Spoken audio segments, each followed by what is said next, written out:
of their husbandry. We do a lot of work with these guys because they are so quick. It's great enrichment for them, so that's one thing that it is. But it is also, all of the behaviors we do are related to husbandry things as well. So basically, when we're coming in here, we're working with these guys, we're doing things with them that will allow medical treatment to be easier. There's a lot of advantages to having them hand raised. That's basically what these guys are, they're socialized. And one of them is all of you get to see them. They're not worried about your existence. They're visible. You get to see their behavior, you get to see what they would normally do. Whereas if they were unsocialized in the 7-acre enclosure, you would never see them. And if you did, it would just be stress and staging behaviors. So, by having them socialized, Eric, who founded this park, was an ethologist, basically an animal behavior person, and he wanted to study their social behavior. As you can imagine, if they were unsocialized, you wouldn't see them. But he also wanted the public, which is you, to see what they're normally like. And by having them socialized, you get to see their behavior. And right now, we're stationing them and working with them. But they will probably at some point zoom around like crazy little things, and you'll get to see them do whatever it is that they do. So this is an advantage. But it also, their life in captivity is going to be much more enriched because we can work with them, we can occupy their brains with fun things to do, but we can also make things like medical care easier and less stressful on them. And so we are able to give them all their shots without knocking them out. We are able to get our hands on them daily to make sure they're not having any medical problems. And we can do various things that are preventative care, like put fly cream on their ears, which we do every day in the summer because around here we have a lot of cattle, we have a lot of farms, and there are a lot of flies. And if we didn't do that, the flies would eat away their ears. So we can make their lives here better in a lot of ways. And so a lot of the behaviors you see here are some of the basic things that we teach them with stationing, sitting down. We are trying to occupy them because the other thing about wolves is they love to test their environment, and the humans are not above being tested. And so if we were doing nothing with them, they would be finding things to do with us. So we like to give them constructive things to do. But again, all of these things that we do often have other purposes for making their life better in captivity. So you have been introduced to all of them already. So I'm going to do a little bit of talking. They're right now not really doing anything other than some basic training with Ryan over there. But soon they will probably be doing some other things. So I'm going to just ask if at this point anyone has any questions before we try another howl. Sure. Which one technically is the alpha? That is a very good question. Well, this pack hasn't really figured out their structure yet, so it's kind of a, it depends on the day. You might have noticed that Aspen was dominating Monty at the time, and also Kiwa. They were both submitting to him. So we figure out structure by who submits to who, and usually there's a separate structure for males and females, and then an overall structure. And there's only one female in here, that's the silver one, and that's Kiwa, so she's by default the female in charge. But for the 3 boys, Monty there, who's the one that is just going into a downstay, is generally been the one in charge, but certain days it's Aspen, and today's Aspen. And the 3 boys just really haven't figured out the structure yet. And part of that is that traditionally we've often had older wolves in here, and even in the wild, very rarely would you find a bunch of young animals on their own without some adults. And so usually there's adults that are older than them that they grow up submitting to that are probably their parents. And then eventually they might go up in the ranks as certain animals pass on or move on. And so the structure is pretty stable most of the time. But in this case, they didn't really have any adult supervision, and they haven't figured stuff out. But I figure by this winter breeding season they'll figure it out. So it's a great question. Sure. If there's a bigger pack, do they challenge each other for leadership? So you mean like if the pack was bigger than it is now, would you have? Well, again, there's a lot of social dynamics involved in pack structure. But generally speaking, it's not really about the size of the pack; it's more the dynamics of the pack. So generally, again, you're going to have that dominant male, dominant female, an overall structure. But if, say, a couple animals of the same age, and particularly the breeding pair that the male or the female passes on for whatever reason, the younger ones that grew up and are at the similar rank might want to challenge each other. So that's when you have stuff is more when the structure becomes unstable for some reason. Say the older animals get sick, they will always test each other. They may notice that, and they may challenge that animal for position. They're always looking for opportunities. Sometimes it's opportunistic, so it can vary. But if you have a stable structure, then you have a lot more of what Ryan talks about, which is ritualized aggression. This is just, they're basically having words with each other, but they're not leaving marks. And it's really designed, dominance is really designed to decrease aggression. Just think about it. These guys, they have to hunt together as a group. If they injure each other and everybody dies, well, the ones that are left over are going to die anyways out of starvation. So it is not to their advantage to hurt each other within a pack. Okay, the only time that it might be useful is if you could get more resources and become the animal in charge. But for the most part, that social structure actually prevents them from injuring each other. And we often get the question, well, is the male or the female usually the leader of the pack? I think that varies a lot. It depends a lot on age, so I can give you some examples from our wolves here. And one would be that if the animals are pretty much the same age, usually the male and female are about even. I have noticed that the females during the puppy season are definitely in charge, and the males had better heed that. And then other times it might look like the male's a bit more in charge, but it's somewhat even. But if you have a dominant male or female that's much older than the other one that becomes in charge, usually they grew up submitting to him, and usually they're just, in general, that older one is the one that's going to be in charge.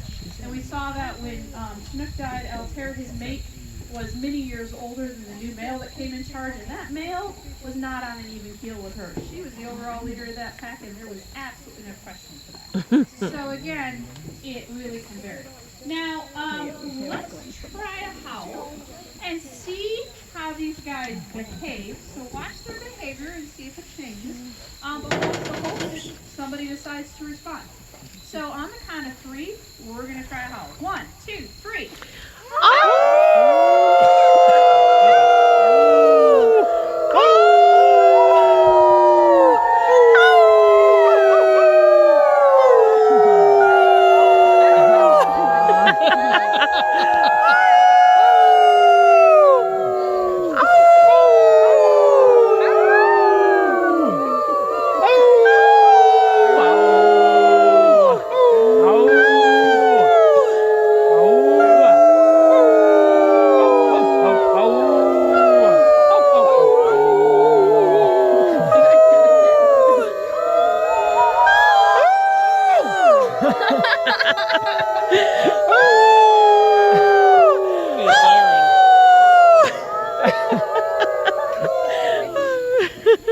They just don't care.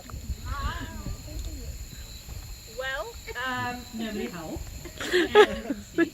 However, let's not try to continue. However, you may have noticed some behavioral changes that occurred while we're not getting this. Thank you.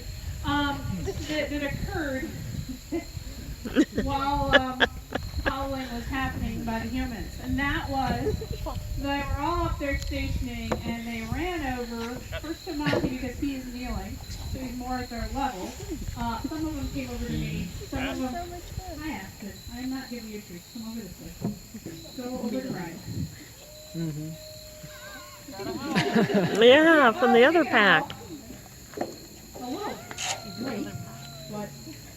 And so that would be like similar to the concept of rallying. So when Ryan probably talked about chorus howls, that's when the whole pack howls.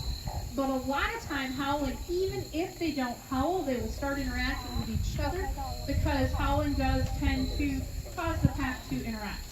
So it's kind of a social bonding type of a thing. And they are all very interested in doing behavior so that they can get food today. So that is a fun thing. Alrighty. So, hopefully, well, now we're getting howling.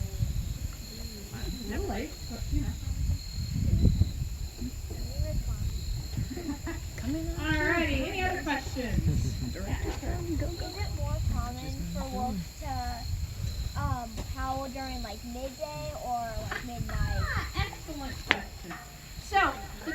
because is it more likely that they will howl at midday or midnight? And the reality is wolves are, and here's your fun scientific word for the day, crepuscular. So everybody want to say crepuscular? Let's say excellent. Okay. So what does crepuscular mean? Crepuscular means that they are most active at dawn and at dusk. And if they are most active at dawn and at dusk, that means they're probably more likely to howl when they're awake. See, you know, you don't talk when you're sleeping unless you talk in your sleep. They don't really howl when they're sleeping, and they sleep during the middle of the day. So excellent question. But they are capable of howling at any time of the day. It's just a matter of, they're going to howl more often, certain times of the year actually. But when they're most active, dawn and dusk.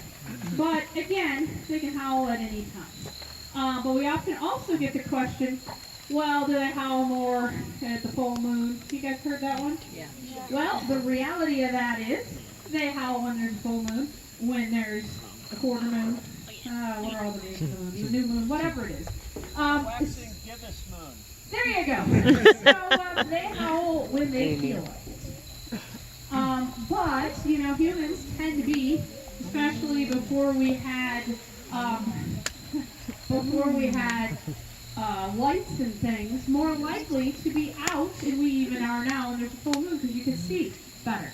So farmers would be out there trying to tend their fields in the full moon, and so the people are more out, and so more likely to hear the animals. If you're in gardens, you'll hear them as well. But the reality is, the things that we do notice is that there are seasonal changes in their likelihood to howl and how often they howl, and that would be generally this time of year you see a bit more howling, especially if there's puppies, because the puppies are joining the pack. Because before that, during the summer, there are these rendezvous sites and they have a babysitter wolf.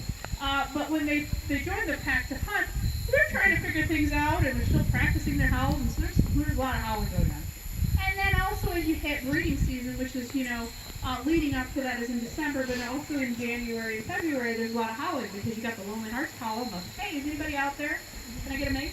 And the, hey, stay away from my mate, you know, territorial. So you got a lot of howling going on there. Now, I have a question for you. Can anyone think of a time when the wolves might be less likely to howl, or it might be harder to get them to howl? When might they not want to howl? Right now. Ah, well, that's good. That's good. So it's hot. So that might mean that they howl a little bit more in the evening because they're not going to be active. So it is true that in the summertime when it's super hot, they don't want to do anything. They lay there and they do nothing. But that makes them even more crepuscular, so they're going to be more active at dawn and dusk. So they'll howl at those times. But actually what it is in the spring, they have puppies. They have dens with puppies in them. And they do not want predators who will go after those puppies to find the puppies. But they still need to be able to tell the pack where they are, you know. So they will howl, but a lot of times it's a lot harder to get them to howl. They're only going to howl if they absolutely need to. And they might even howl softer, unless they absolutely have to howl a nice long howl that travels 10 miles. Because they don't want the others to find, other non-pack members to find out where their puppies are. So we have found that it's traditionally harder to get them to howl in the spring when they, all of the females go through a false pregnancy when they're adults. And that's what female wolves do. And so they think they're pregnant and they think they have puppies and they're not going to let you know where they are. So that is kind of a fun thing to learn about. So, next question. What are their names? What, these guys' names? Oh, okay. Ryan didn't tell you. So Ryan is now working with Kiwa over here. Kiwa is doing a paw block behavior, which is a very useful behavior that we've added to our puppy raising criteria. And this is so that we can clip nails easier. This one here, the black face, which just means that he has a black coloration, that is Nico. Nico and Kiwa are related from a different litter. They're from New York State. And then over here, we have Aspen and Monty. So, Monty? So Monty is this one. And then Aspen is that one. And as you can tell, they are brothers and they have some similarities. They look like twins. Alrighty. So you will notice they are very willing to work with us right now because they're hungry. So that brings up how often are wolves fed and what in the world do we at Wolf Park feed them? And oh my gosh, we are going to reinforce that because Mr. Montamoo rarely puts 4 feet on the teeter totter, and he's putting 4 on. Okay, so we feed them automotively processed deer. That is my joke. We respect the deer. But we do give them red-tailed deer. And so, now you're not comfortable. Okay, so we do give them automotively processed deer because it's really good. It brushes their teeth, so the hide brushes their teeth. And he'll take it up. So the hide brushes their teeth, and they also can eat the bones. We will rotate what parts they get, and the organs have a lot of good nutrients for them. And so we rotate what they get, and we give them whole diet. You also see, and this is one of the things Eric wanted, if you see more natural feeding behavior, the more you make things natural, the more likely you're going to see more of their natural behavior. Can you sit down politely? So you'll notice that we require polite behavior from these little guys, because if we don't, they will come up with their own little rude games. So that's kind of that. Any other questions? Yes, sure. How old are each of these? How old do they get to be? Okay, excellent question. Okay, In the wild and versus this one here is Mr. Aspen. This entire group here is 2.5. So they will be 3 in April. So wolves only breed 1 time a year, and they are only they are only born in the spring. So the puppies are born in the spring, usually April. But the time frame of when they're born is going to depend on which wolves where. So if you go up in the Arctic, it's going to be more like May. So it has a little seasonality to it, as you can imagine. You got to have the ground not be frozen for you to be able to dig it in. So, anyways, so that is that. But when you ask how long do they live, this is going to depend on which wolves you're talking about. These wolves here in captivity are our wolves.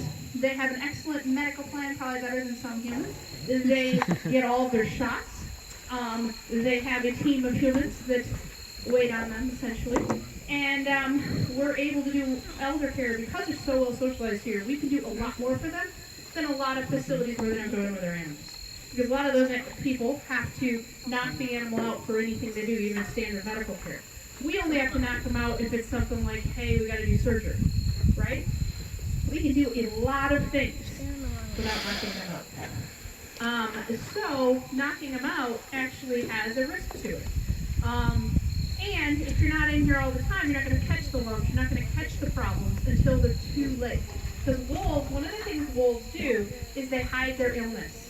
Why do they do that? Because if you have a society where you get tested and if you act like you're sick and you live or whatever and somebody's going to take over and you might get ousted, you're going to pretend you don't have a problem. And so, since they do that, a lot of times even for us, if it's not something we can find physically, we may not know there's a problem until it's too late. Sometimes they'll act so normal, and then you're like, really? How did they even act normal? What was wrong with them? So, but we've been able to catch cancers and have animals live another 3-4 years.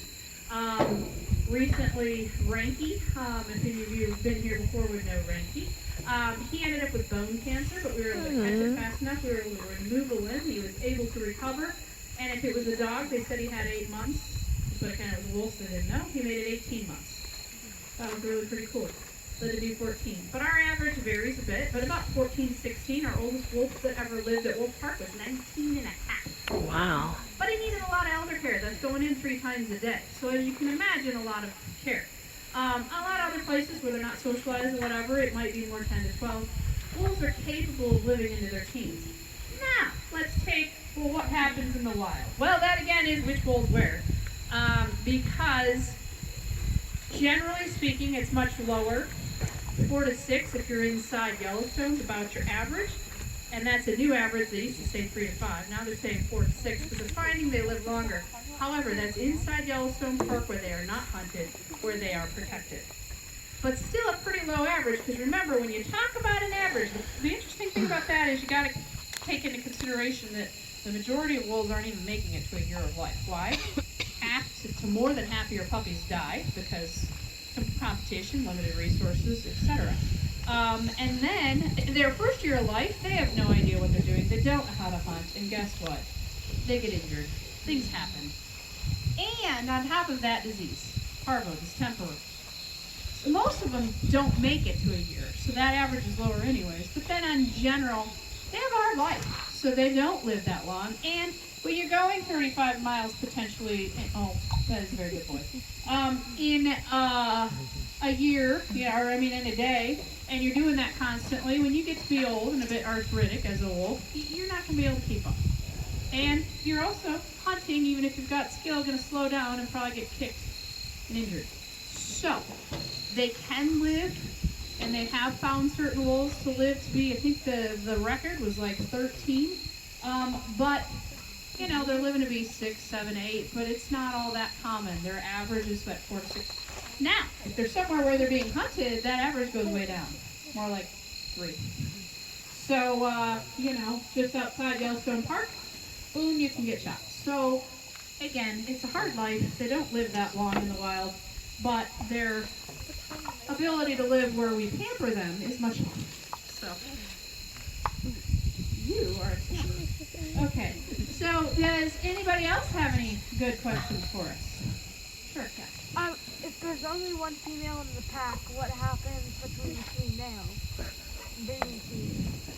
Well, you know, there'll be a dominant male, and he will try to guard her, and he will try to be the only one that mates with her. And that's what will happen, and the others will compete. Now, if that social structure is where it needs to be, where it's determined, usually the others aren't going to really test that. If these guys are probably going to get into some squabbles this year, because guess what? They haven't figured it out.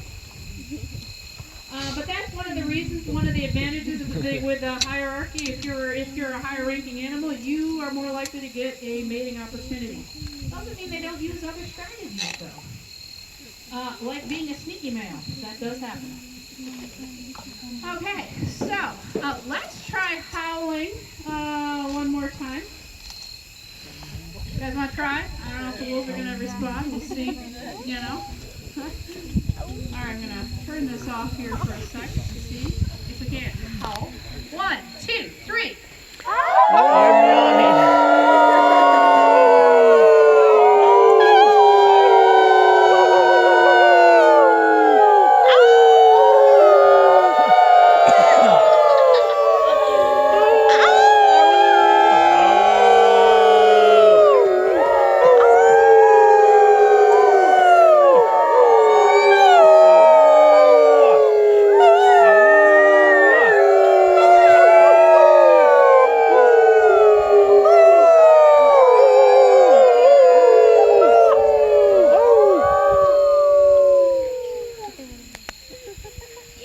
They did it!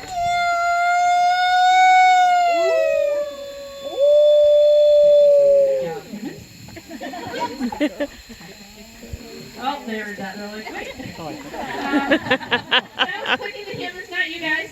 But anyways, that was awesome, guys. You got them to howl, so you got Aspen and Keo over there to howl. I don't hear anybody else, but you know, they're wolves. Oh, that's good. Alrighty, so, Lauren, you want to give them their treat boxes. So we actually have a little surprise for our wolves here.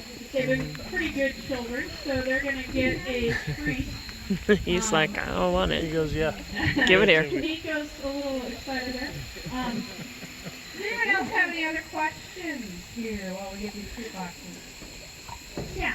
When they age and they get really old, do they slow down more and stop hunting because they hunt less? Yeah. So as they get older, they're gonna slow down a lot. Yeah.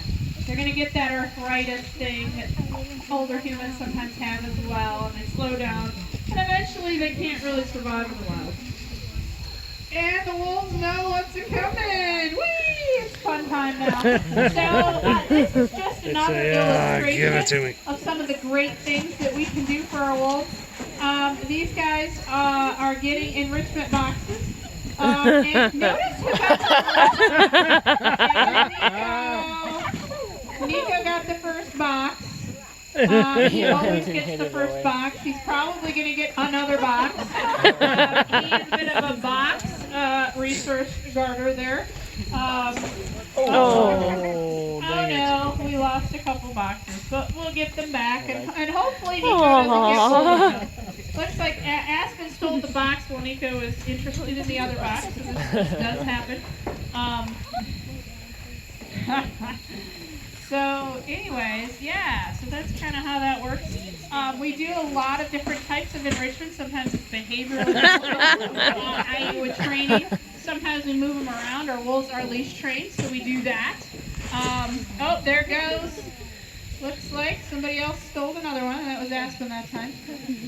What are in the boxes? What's in the boxes? Excellent questions. Well, wolf treats. So, what does that mean? Well, wolves are obligate carnivores. They eat meat, so it's meat. But in this case, we cook a lot of the treats in our bait bags are basically freezer meat that we cook because us humans, we don't like to be handling the raw stuff. The wolves be fine with the raw stuff. Humans are, ew. So we cook it, and when we cook it, some of it goes in a crock pot to be cooked, and then we have this juice we have to do something with. So we decided as a way to not have to put oil down our drains and get them clogged, we put rice in there. We cook it with the grease, and then we use that in treat boxes. Because if it's covered in rice, the rice is covered in grease and various things, and the wolves will eat it. So what's in there this time is rice and some meat.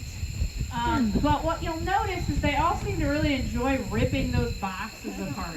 Well, what does that relate to? Well, one of the behaviors that they really need to do in order to survive is rip open that hide, and so they seem to have really, an enjoyment in ripping things, and it is very useful for them in their survival.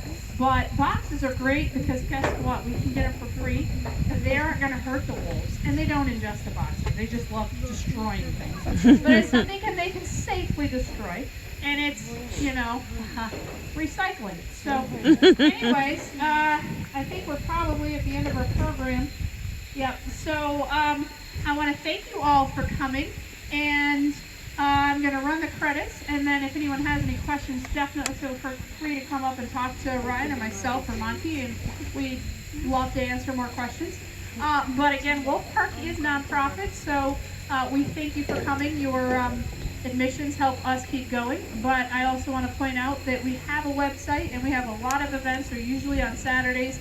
We actually have a behavior seminar going on right now. We do behavior seminars, kids camps, and on top of that, if you are jealous of Ryan, myself, and Monty, we do have a sponsorship program, and if you are 18 or over, you can meet a wolf. And if you are under 18 and your parents allow it, you could meet a fox. So, again, thank you for coming. I hope you enjoyed everything. These guys were pretty active today, so that was great to see. And again, if you have questions, feel free to come up and talk to one of us. And we'll stick around for answering questions. So again, thank you for coming.